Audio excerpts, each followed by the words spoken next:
Assalamualaikum warahmatullahi wabarakatuh. Bismillahirrahmanirrahim. Alhamdulillahirabbil alamin. Wa bihi nasta'in ala umuri dunya waddin, wassalatu wassalamu ala asyrafil anbiya wal mursalin wa ala alihi wa sahbihi wa man sara ala nahjihi bi ihsanin ila yaumil wa ba'd. Allahumma salli wa sallim wa barik wa an'im ala nabiyyina Muhammad wa ala alihi wa sahbihi. Hadirin Allah muliakan, alhamdulillah kita panjatkan puji dan syukur kita kepada Allah Subhanahu wa taala atas segala nikmat yang Allah berikan kepada kita, sebagaimana salawat beriring salam semoga senantiasa tercurahkan kepada Rasulullah alaihi salatu wassalam beserta para keluarga, para sahabat, dan orang-orang yang istiqamah berjalan di bawah naungan sunnah beliau sampai hari kiamat kelak. Allahumma inna nas'aluka ilman nafi'a wa na'udzubika min ilmin la yanfa'.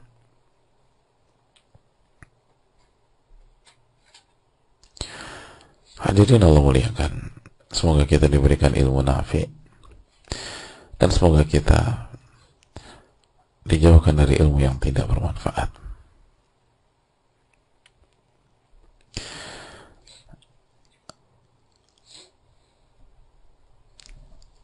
Kembali kita Allah pertemukan di majelis yang semoga Allah berkahi ini, dan sebagaimana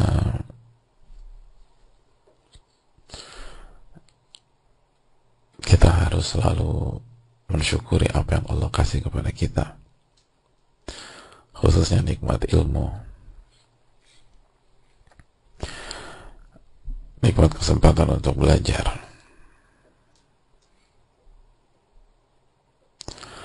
kesempatan untuk menambah ilmu dan iman,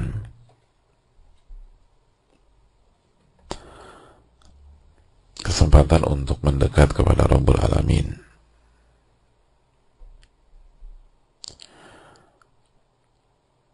dan wa qalilun min ibadiyasy syakur, sedikit dari hamba-hambaku yang pandai bersyukur.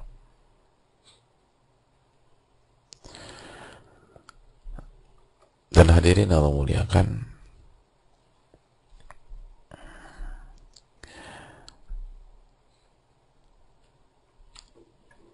sebenarnya kalau kita ingin terus istiqomah, dan bukan hanya istiqomah tapi grafik itu naik,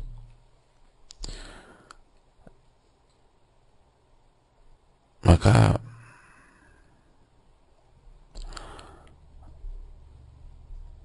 kunci kita adalah banyak bersyukur, khususnya yang dimana kita punya banyak kekurangan dan tidak bisa mengerjakan semua. Dan memang siapa di antara kita bisa mengerjakan semua perintah?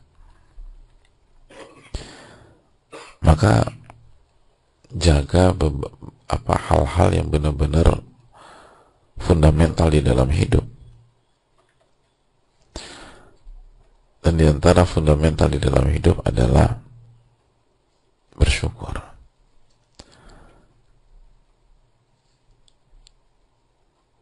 Karena bersyukur memberikan jaminan, bukan hanya mempertahankan nikmat,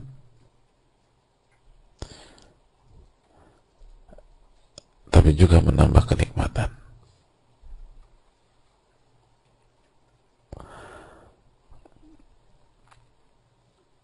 Dengan kita bersyukur, maka Allah akan tambah lagi kenikmatan tersebut.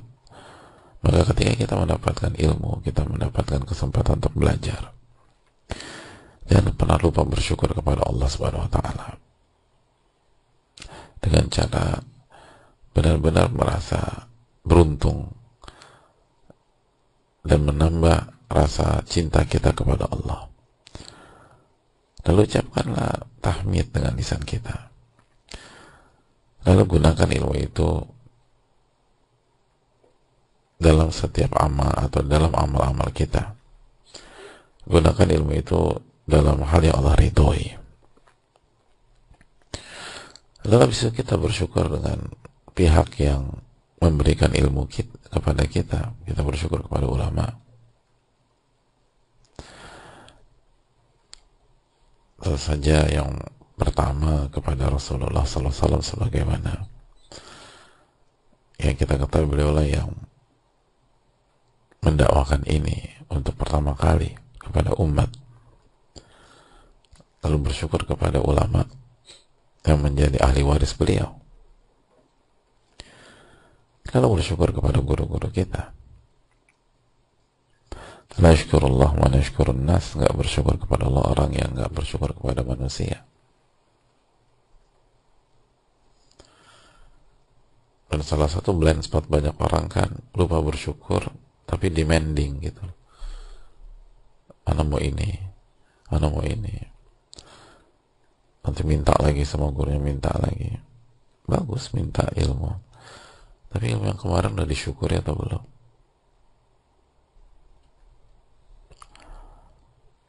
Ilmu yang 2 hari yang lalu udah disyukuri atau belum?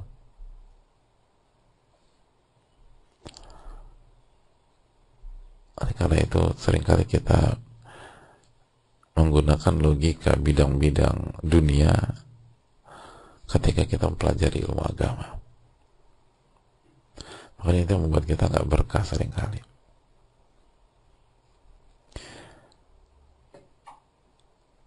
Yang membuat kita tidak berkah.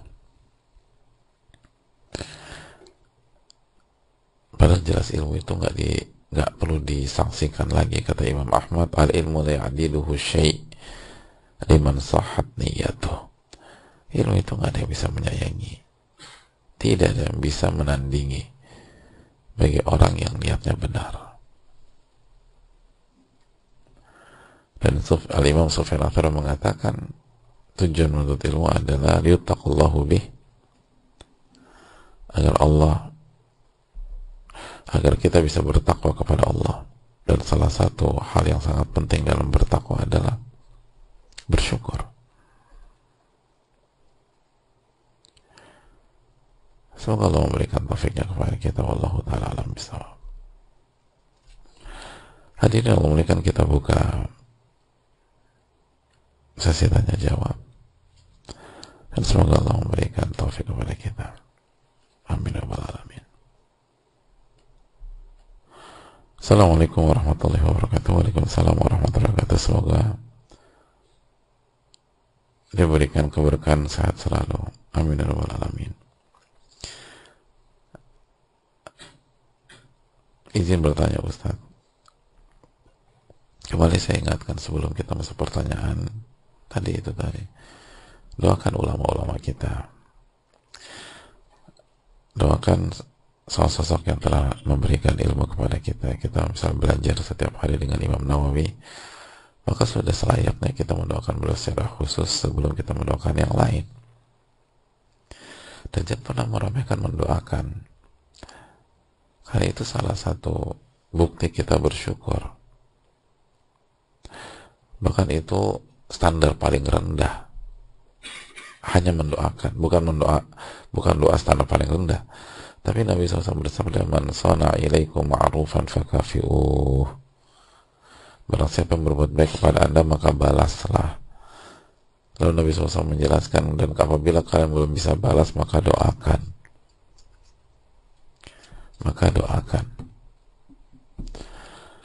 Jadi kenapa kita berusaha menekankan masalah ini? Karena ini untuk kebaikan hadirin. Ini untuk kebaikan jamaah sekalian, untuk kebaikan jamaah sekalian. Karena ini perintah Nabi kita SAW.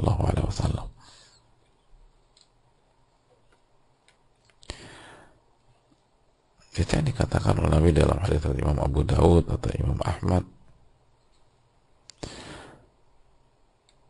وَمَنْ صَنَعَ إِلَيْكُمْ مَعْرُوفًا فَكَافِئُوهُ فَإِنْ لَمْ تَجِدُوا مَا تُكَافِئُونَهُ فَدَعُوا لَهُ.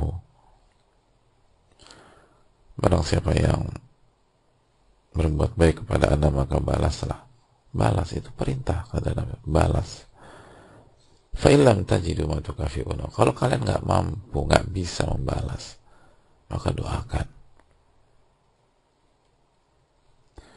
Hatta taro annakum qad kafa'tumu. Sampai kalian melihat kalian telah membalasnya. Tapi pertanyaan, kalau kebaikannya ilmu agama, gimana cara menyamai level itu gitu loh, atau sampai pada level itu?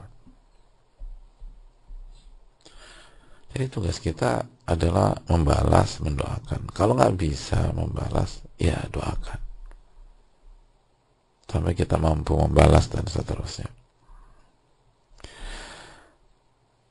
Jadi ini yang kenapa kita ulang lagi. Bahkan setiap hampir sesi tanya jawab kita ingatkan itu.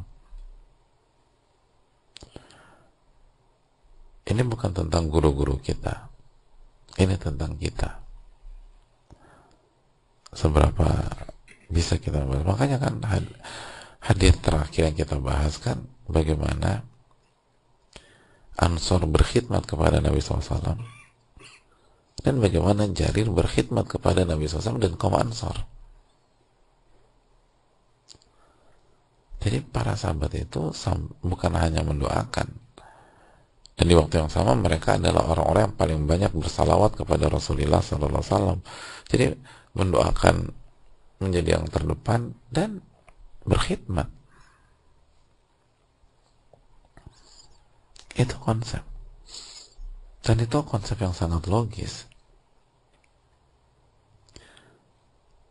Ada orang kasih kita 10 juta, kita harus berpikir gimana balas. Kasih 100 juta, lebih tinggi lagi. PR bersyukur. 500 juta, lebih tinggi lagi. 1 miliar, lebih tinggi lagi. Nah kalau itu uang, lalu gimana ketika kita dapat satu ayat, satu hadis? Bagaimana kita dapat bukan hanya puluhan tapi ratusan?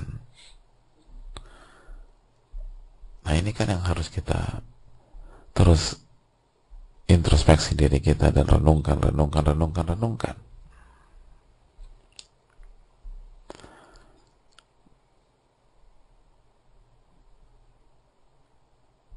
Kita dalam majelis ini udah belajar berapa? Udah belajar berapa hadis? 346 hadis. Dan itu belum ayat. 346 hadis. Nah pertanyaannya, udah berapa yang disyukuri? Kalau gitu aku berhenti aja. Berhenti juga bukan solusi. Hidup tuh nggak ada berhenti. Itu filosofi hidup. Hidup itu jalan ke depan. Jadi hadirin, itu poin yang perlu kita tanamkan.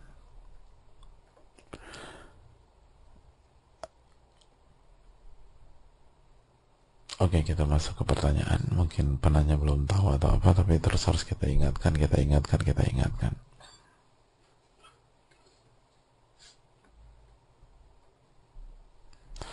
Karena masih banyak yang langsung bertanya dan itu bukan kultur dunia ilmu. Itu kultur bidang lain gitu loh. Yang konsepnya nggak ada konsep bersyukur.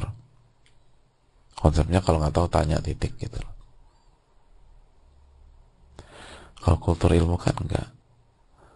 Konsepnya bagaimana mensyukuri. Masih ingat kan salah satu orang suka bertanya kepada sahabat, kalau nggak salah Abu Darda radhiyallahu ta'ala, aktif nanya. Sampai suatu ketika Abu Darda bertanya balik, sebelum saya jawab pertanyaan Anda atau jawaban saya kemarin dari pertanyaan Anda, itu sudah Anda amalkan belum ya? Kata orangnya belum. Apa kata Abu Darda? Untuk apa Anda mengumpulkan hujah atau bumerang Allah pada hari kiamat untuk Anda? Ini bukan tentang Q&A semata. Ilmu agama itu harus diamalkan. sesuai dengan kemampuan kita. Bukan hanya tahu titik, oh udah selesai. Anda harus amalkan. Jadi kan jawaban saya yang kemarin dari pertanyaan, udah Anda amalin belum? Belum. Kenapa Anda senang mengkoleksi sesuatu yang akan jadi bumerang Anda pada hari kiamat? Kalau mau koleksi itu yang lain lah, gitu, yang enak-enak. Ini bumerang. Al-Quran hujjatun laka wa alaik. Al-Quran itu kalau nggak menjadi support system syafaat pada Anda, atau sebaliknya jadi bumerang bagi Anda. Allah Ta'ala bisa. Oke, kita masuk ke pertanyaan. Izin bertanya Ustaz, saya seorang istri yang bekerja, sedangkan suami saya hanya di rumah mengurus anak dan rumah. Yang bekerja istri. Sebelumnya suami saya seorang ojol, namun sekarang sudah tidak lagi dikarenakan motor sudah disita gara-gara judi online. Sebelumnya saya tidak pernah tahu kalau suami saya judi hingga motor disita. Sebelumnya juga suami saya berbohong mau usaha minta dijadikan modal ke saya. Saya bela-belain pinjam ke saudara sampai hutang saya banyak. Namun saya curiga kalau itu dipakai buat judi. Pada suatu saat saya minta cerai, tapi suami saya tidak mau.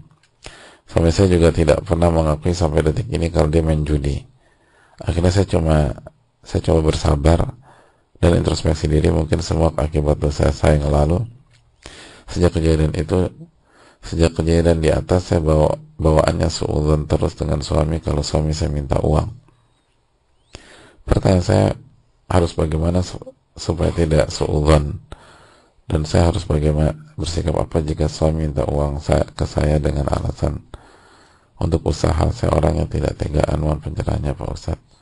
Jazakallahu khairan wa iyyakum.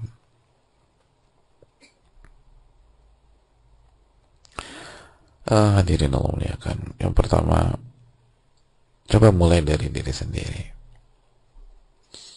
Sudahkah kita menunaikan hak Allah Subhanahu wa ta'ala? Ihfadzillah yahfadzka. Jagalah hak Allah, insya Allah akan jaga Anda. Coba evaluasi diri, apa hak Allah yang belum kita tunaikan, apa hak Allah yang belum kita kerjakan, apa hak Allah yang belum kita penuhi. Seringkali kita hanya berpikir horizontal ketika kita bicara tentang pernikahan atau pertemanan atau persahabatan.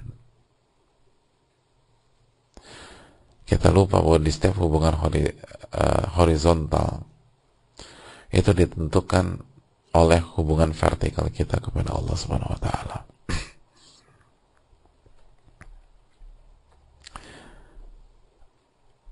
Maka marilah mulai dari ini. Terus perbaiki diri dulu, perbaiki.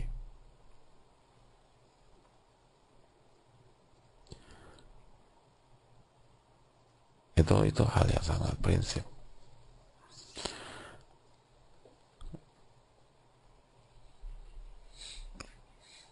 Lalu perkuat keyakinan kita.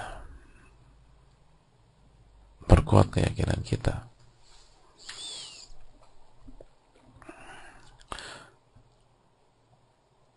Kata sebagian para ulama, penyebab kita nggak bisa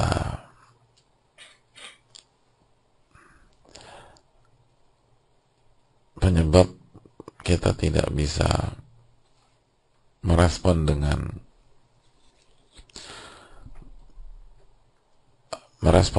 bijak, dengan sabar, dengan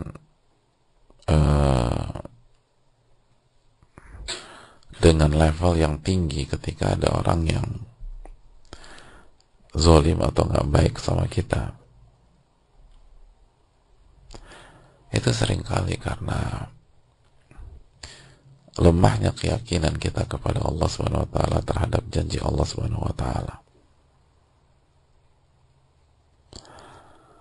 Kepada orang yang sabar, kepada orang yang terzolimi lalu dia bersabar, kepada orang yang bertakwa kepada Allah Subhanahu wa ta'ala. Nah, kurang yakinnya kita terhadap itu yang membuat kita jadi kemana-mana gitu loh.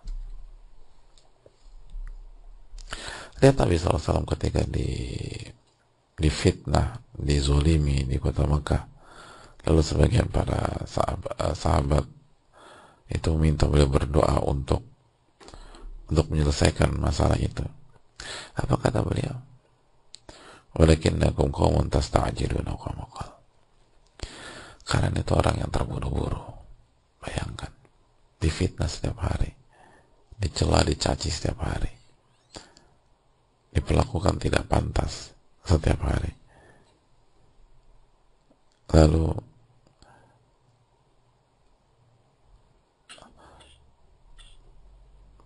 ada sebagian pihak yang mengarahkan beliau untuk segera menyelesaikan itu semua. Beliau hanya mengatakan, walakinnakum qaumun tasta'jilun. Kalian orang-orang yang tergesa-gesa. Jadi perbaiki diri kita, nanti Allah akan tolong urusan kita. Allah ta'ala bisawab.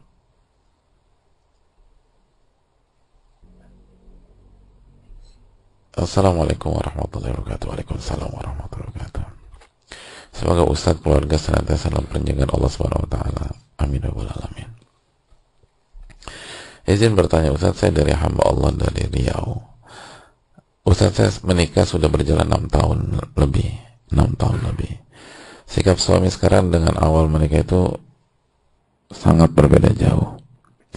Di saat menghadapi permasalahan dalam rumah tangga, saya sering menyampaikan kepada beliau apa ada kesalahan saya sehingga membuat suami saya berbeda.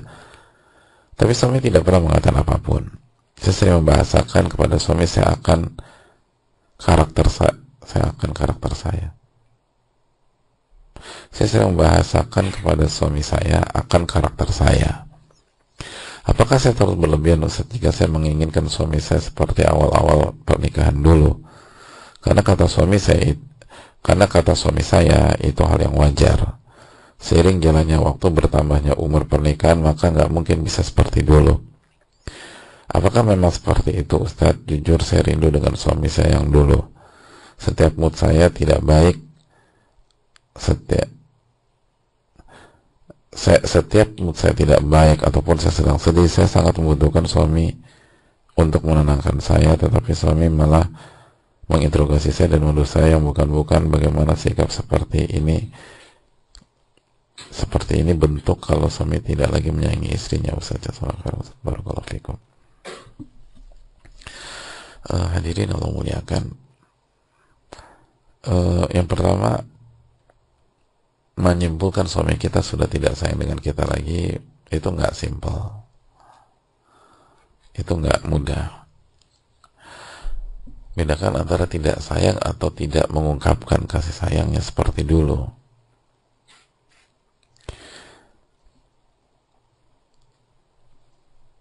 Intinya adalah, kalau pertanyaannya apakah polanya seperti itu, ginilah hadirin, pernikahan itu salah satu, atau bahkan sebelum mengatakan, komitmen yang paling kompleks, yang paling berat, yang paling sulit. Karena Allah berfirman, mitsaqun ghalidha, itu ikatan yang paling kuat, secara romantis paling sulit, paling berat untuk diperjuangkan. Makanya salah satu guru kami dulu ketika membahas pembahasan tentang uqud, pembahasan tentang akad, beliau sampaikan bahwa akad yang paling berat adalah akdun nikah, akad nikah. Berat bukan dari sisi proses akad nikahnya. Akad nikah itu salah satu akad paling gampang, gitu. Tapi berat dari sisi konsekuensi. dan proses menjalaninya. Jadi bukan proses akad nikahnya. Proses akad nikah insya Allah mudah, tapi gimana menjalani itu?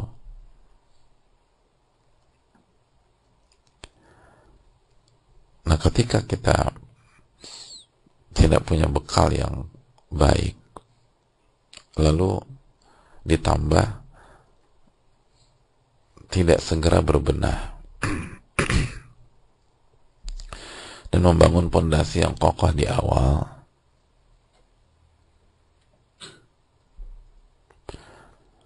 maka ya bisa dimengerti kalau polanya akhirnya demikian.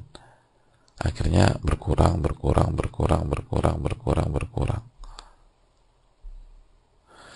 Dan itu kan kita punya persediaan beras gitu di rumah.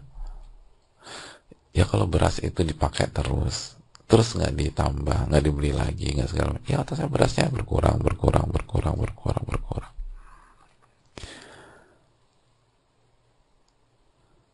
Kan harus ada proses menambah. Nah, coba kita evaluasi selama 6 tahun ini, kita jalin nggak tuh proses menambah iman,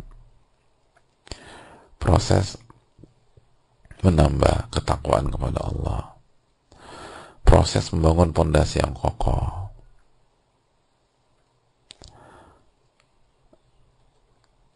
dan seterusnya.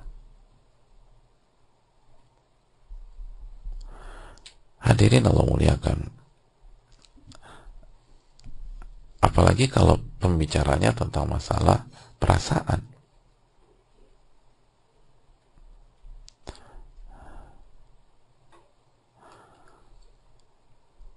Kalau berkaitan dengan masalah perasaan, maka solusi terbaiknya adalah kita harus banyak-banyak merendah kepada Allah Subhanahu wa taala.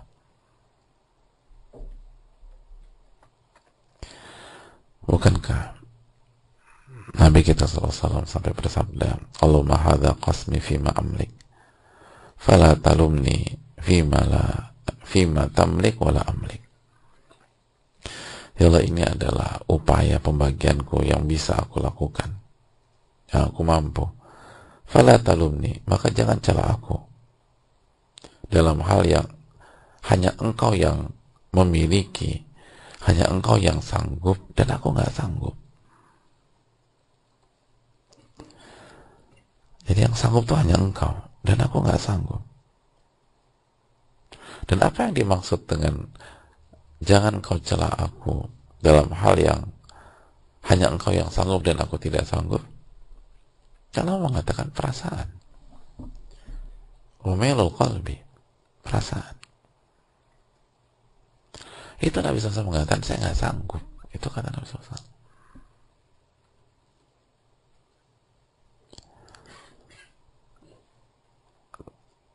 Perasaan kecondongan terhadap istri, itu Nabi SAW mengatakan, saya nggak sanggup.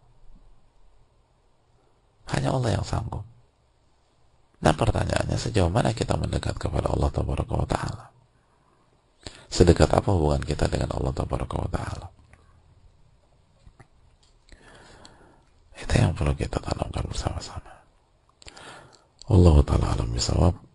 Saya rasa cukup sampai di sini. Semoga Allah memberikan taufik. Subhanakallah wa bihamdik, syada la ilaha illa anta, astaghfiruka wa atubu ilaik. Assalamualaikum